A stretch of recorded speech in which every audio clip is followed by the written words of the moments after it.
بسم اللہ الرحمن الرحیم۔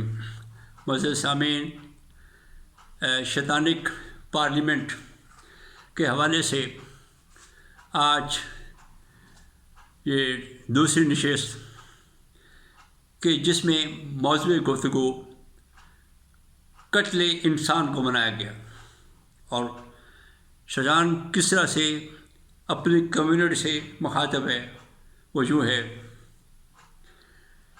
اے اولاد ابلیس، میرے رب کو اپنی مخلوق سے بڑا پیار ہے، وہ ان سے محبت چاہتے ہیں اور اطاعت کا متقاضی ہے۔ یاد رکھو کہ اللہ نے ایک انسان کے قتل کو انسانیت کے قتل سے تعبیر کیا ہے۔ یہ تو اولاد ابلیس تمہارے باپ کی کارستانی ہے کہ امت مسلمہ کو قرآن شناسی سے دور رکھا ہوا ہے۔ پہلے 7 صدیاں تو تمہارے باپ کی کاوشوں کا نتیجہ یہ نکلا کہ قرآن کا ترجمہ ہی نہیں ہونے دیا، لہٰذا اجمی لوگ سمجھ ہی نہیں سکے کہ قرآن کیا کہہ رہا ہے۔ قرآن کو سمجھ کے پڑھنے کی بجائے محض تلاوت کرنے پہ میں نے اکسایا اور بڑا مزہ آیا۔ ملوکیت نے جب آغاز کیا اور اپنے نظریاتی مخالفوں کو ٹہ ٹہ کیا اور میری ڈانس میں میرا وہ دعویٰ سچ ثابت ہوا کہ اولاد آدم خلیفۃ اللہ بننے کے اہل نہیں، اور شیطان کا روز اول انکار سجدہ عین حق تھا۔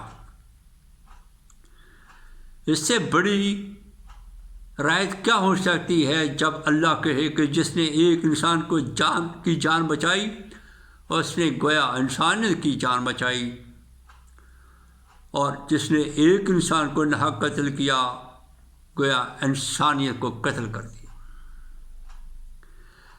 بات یہاں تک نہیں رکی۔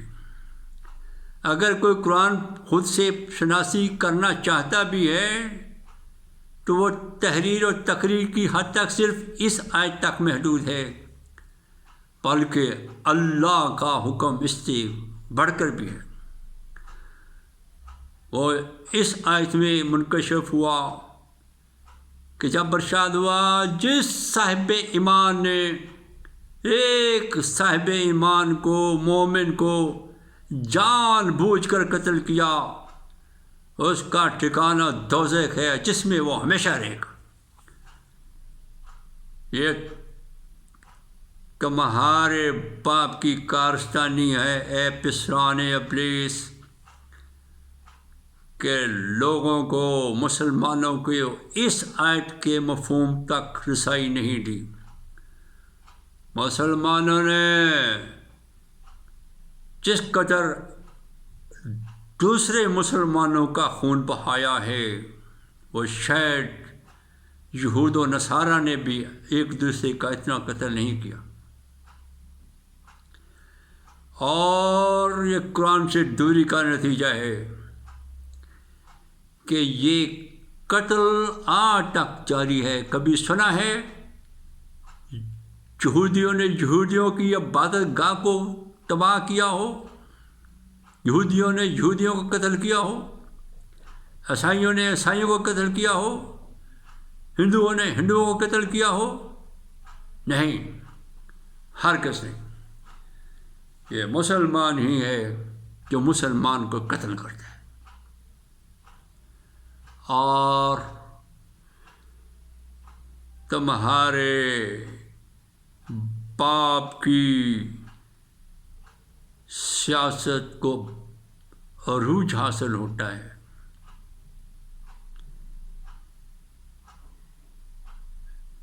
جان لینا تو آسان ہے، کبھی جان بچائی بھی ہے، گرتی ہوئی دیواروں کو ایک دھکا دو، گرتی ہوئی دیواروں کو ایک دھکا اور دو۔ دھکا دینا آسان ہے، کبھی دیوار بنائی بھی ہے۔ میں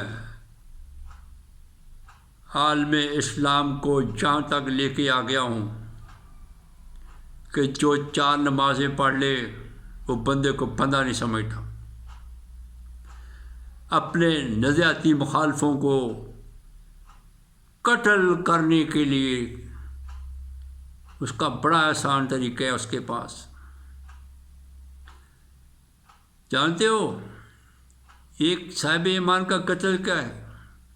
ایک قتل ہوتا ہے خنجر تلوار گولی سے، اور ایک قتل ہوتا ہے معاشی، سیاسی، اخلاقی۔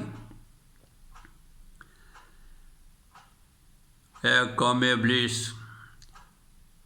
ہم نے امت مسلمہ میں وہ بغض، تعصب، عناد پیدا کیا ہے کہ حقدار کو حق سے محروم کر کے اس کے حق کا قتل کرتے ہیں۔ ایک صلاحیت والے کو اس کی مجوزہ ملازمت، اس کے عہدے تک رسائی نہیں دیتے، اقربا پروری کرتے ہیں۔ یہ معاشرتی قتل ہے، یہ معاشی قتل ہے، اور سر دست یہ کام جاری و ساری ہے۔ اگر غزہ کی پٹی پہ اسرائیل ظلم کر رہا ہے، بچوں کا قتل عام، عورتوں کا قتل عام، ہسپتالوں میں بمباری، تو آج کا صاحب ایمان چلاتا ہے، لیکن پارا چرار کے مسلمان وہاں خود دست و گریبان ہے، خون کی ہولی کھیلی جا رہی ہے۔ آرمی پبلک اسکول ہو، 400 بچوں کا قتل کیا جا رہا ہے۔ پنجابی کو بلوچی مار رہا ہے، سندھی کو مہاجر مار رہا ہے،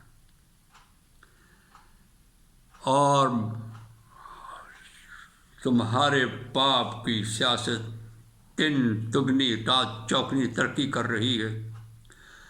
عدالتیں غریب کو سزا، کمزور کو سزا اور طاقتور کو رہائی دے رہی ہیں، بریت کر رہی ہیں۔ یہ سب کچھ ہے اولاد ابلیس، آپ کی اور آپ کے باپ کی محنتوں، کاوشوں کا نتیجہ ہے کہ اولاد آدم حضرت ابلیس سے پے در پے شکستوں کا سامنا کر رہی ہے۔ ان کی عبادتیں ان کے اپنے وجود پہ اثرات مرتب نہیں کر رہی، تو معاشرے میں کیا اصلاح پیدا کریں گی؟ سر دست ہمیں کسی کی عبادت سے کوئی سروکار نہیں۔ عبادت کے موضوع پہ اگلے نشست میں بات کریں گے۔ سر دست اتنا کافی ہے کہ خون مسلم بہت عرصہ ہے، اسے مزید عرصہ کریں، لوگوں کو باور کرائیں کہ تیری نمازوں کا فائدہ کیا ہے۔ نہ تو ہندو کا آگے کھڑا ہو سکتا ہے، نہ تم سکھ کے آگے کھڑا ہو سکتا ہے، نہ عیسائیوں نہ یہودیوں کے آگے کھڑا ہو سکتا ہے۔ ساری دنیا تجھے مارتی ہے، تو بھی اپنی بہادری کو جوہر دکھا۔ اگر غیر مسلموں کو نہیں تو مسلمانوں پہ تباہ آزمائی کر، انہیں تو مار سکتا ہے۔ اور ہم کامیاب ہیں، اور امت محمدیہ کی غالب اکثریت کو اس آیت کے تحبے لے کے آ رہے ہیں کہ جس نے ایک مسلمان کو ناحق قتل کیا اس کا ٹھکانہ دوزخ ہے، جس میں وہ ہمیشہ رہے گا۔ میں کبھی امکان کرتا ہوں کہ قاتل کی حمایت کرنے والا بھی اللہ کی سزا سے نہیں بچ سکے گا، اور میرے دعوے کی تائید میں اس کا رویہ پیش خدمت ہوگا روز جزا کہ واقعتاً انسان خلافت علیہ کا حقدار نہیں تھا۔ اللہ حافظ۔